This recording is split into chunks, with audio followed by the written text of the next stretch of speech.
we'll be singing.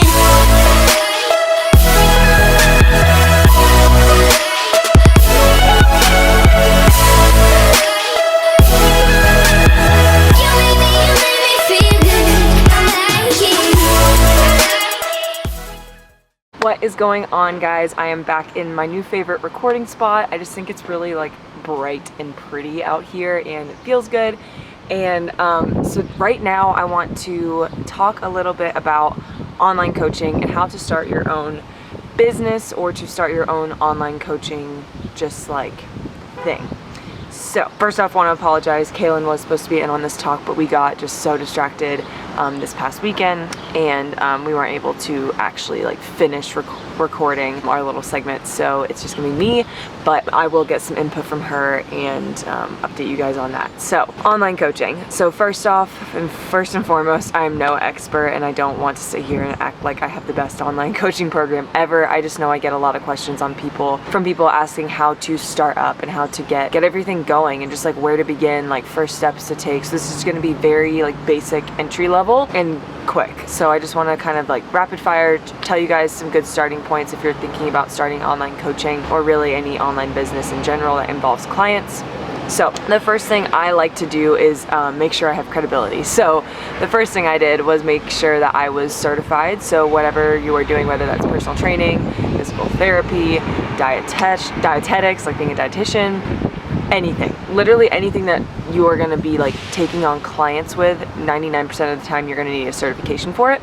So make sure you are qualified, because you don't want to get in any legal trouble. You don't want to get in, you want to be able to give good quality to your product. And if you aren't educated on the topic, go get educated. And that doesn't have to be through school. That can be through a program, that can be through a certification class, whatever the case may be. But make sure you are qualified to be doing whatever you plan to do. I think that's a big problem nowadays, because the internet and people just think that they can start whatever, and they don't actually have the proper credentials to do so. So people's safety is most important, so make sure you are qualified to do whatever you're planning on starting. So get qualified. The second thing that I did on my online coaching journey was I took on some clients for a very, very, very low price. I'm talking like 20 bucks a month, and that's like super duper duper cheap. So I took on literally 3 to 4 clients for super duper cheap, and I told them, I made sure they were people that had been kind of following my journey and that I kind of knew either in person or just knew through social media.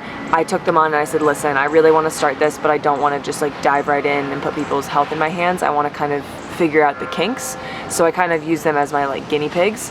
And so I took them on as clients, and I kind of just went for it and kind of figured out, like, based on those clients, like things that I could do better and like how to like keep things organized. And I just think it's really important to start with a very, very small number of clients, so that you're not taking on too many people at once, getting overwhelmed, and then not able to provide a good product. So only take on a few clients, keep it super simple, and even free. I did free things before that, because I was doing like my guides and stuff. So I'd had experience with like online coaching in the sense of like providing workout guides for free and all that stuff. And then I kind of dove into online coaching. So I kind of had to build some credibility for myself too. So I had testimonials. I had people that like had been talking about my workout guides and talking about my program. And I had that kind of backing. I'd given out my product for free before and gotten feedback for it. And then I decided to kind of take it more onto like a one-on-one thing. So another thing that I've found was really, really important is to keep everything organized, because with online coaching, you're in charge of someone's health and fitness journey. Like if you're not engaged and you're not organized, they're paying for something that is just crap. And you want to be providing a good product. You want to be able to be engaged. If you are a busy human and you can't even manage your life and your fitness journey, do not go and take on someone else's. If you are a busy human and you can't even manage your life and your fitness journey, do not go and take on someone else's. You need to be an organized person, and if you're not organized right now, get organized. I'm talking organize your life so that you can organize their lives. So I had to get organized. I made sure that my fitness and my health was in check and I was feeling good about where I was at, because, and not even saying like I needed to be lean or anything, I just like, I needed to make sure I was in a good mental state, because if you're not in a good mental state with health and fitness, say you're struggling with an eating disorder or disordered eating or anything like that, or depression or anxiety, if you're dealing with those things, it's really, really difficult to take on someone else's problems. Like if you have a lot of problems in your life and just are feeling stressed and overwhelmed already, do not go and take on someone else's stress and problems, because a lot of times with health and fitness, there's a lot of stress in it. There's a lot of emotions, there's a lot of anxiety and worries and uncertainties. And if you already have that, you shouldn't be taking on someone else's as well. It's just piling things on your plate that you do not need to have. So make sure you are in a good mental, physical, financial kind of state, because at first it's not going to be, you can't be financially stable right off the bat. So don't go quitting your job right away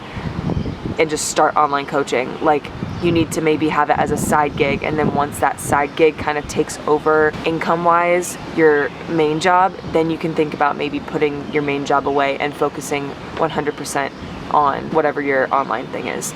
So that's kind of more just, not even just online coaching, but just online business advice in general. I think it's really important to make sure that you are just not just, I'm gonna quit my job and start this. Like, yeah, that's great, and like there's success stories of people who do that, but you need to be realistic at the same time. Keep your job, do it on the side, work on it on the weekends, work on it after work on it in the mornings or at night, and then once you actually start to see that you're getting more out of what you're doing online than what you're doing in person, that's when you can make the switch. It's just, be smart. Don't like just hop into it if it's something that you just genuinely have no idea about. Another thing that I think is super important is to not necessarily have a coach yourself, because I've never had an online coach, but I have had a personal trainer. So I know what it's like to like work with someone, and I know kind of what it's like to be coached. And I think that that's really important, because if you've never had a personal trainer, you've never had a coach, you don't know really what that looks like and what's expected from that. Because like, you as the client have an expectation for whoever you're paying, and if you've never experienced being a client in any way, shape, or form, that doesn't have to be online coaching. It can be with anything, like with physical therapy, or like literally anything, like even just like going to the doctor or going to the dentist. Like, you have an expectation for the provider, and I think that you need to kind of experience that a little bit so that you know as the provider what your standards are and what is expected of you, and kind of how you want things to flow, and what you maybe liked from your experience that you can then transition into your online coaching or your online business. So it's important to kind of get out there, maybe talk to other online coaches or talk to people who you look up to. Don't ask them how they like what do you do for your online coaching? Because I hate when people ask me that, because it's like, you don't want to pay me to actually have me as your coach. You just want me to give you free information. I think it's like really rude and inconsiderate personally.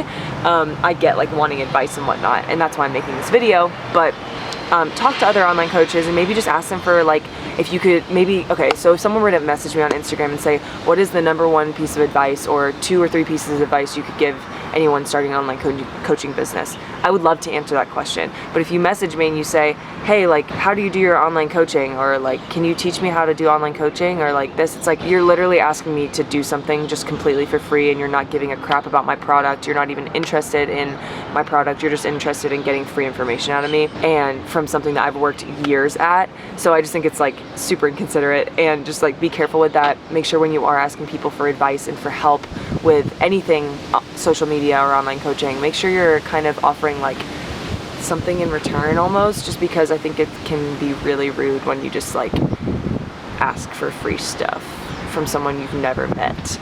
And like, I'm so busy, like I don't have time to sit here and like, that's why like people like Amanda Bucci, she gets paid to coach people to be coaches, because that needs to be done, and people are paying her for that. It's not just like free handouts. I'm going off on a tangent that has nothing to do basically with what I'm supposed to be talking about.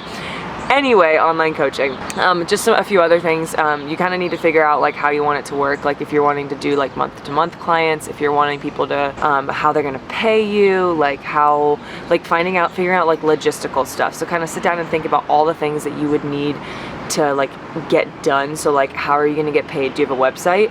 If you don't have a website, make one. What kind of workout programs are you going to give them? Like, have you written any workout programs, or do you know how to write a workout program? How exactly are you guys going to do check-ins? Are you going to do check-ins through like a form that they just send you, or are they going to send you progress pictures? Are you going to do FaceTimes or phone calls? There's so many different ways you can go about it, and there's so many different like pieces and parts to the puzzle, and I'm not kidding when I say you just have to go in and try. You have to just kind of hop into it and work at it, and you kind of have to just figure out the kinks for yourself. I can't sit here and tell you how to start an online coaching business 100% because every single person is different. You have to try for yourself. Just try it. Just try it. You'll figure out, you'll be like, oh, I need to do this. And then you'll figure out how to do it. Or, oh, shoot, I forgot about this little piece. And you'll figure out how to do it. I feel like everybody is starting to get really lazy when it comes to, they just want answers. They want answers. They want the final product of like, I want to be an online coach, but they don't want to put in the work to actually get there. They just want people who are already there to like tell them how to do it. And it's like, I think that you'll get the best online coaching program or online business or online whatever, or you'll get the best business out of struggle. And you'll get the best business out of working at it and experiencing the journey of failing. Like, if I just sit here and tell you how to do everything step by step, you're not going to have a successful business.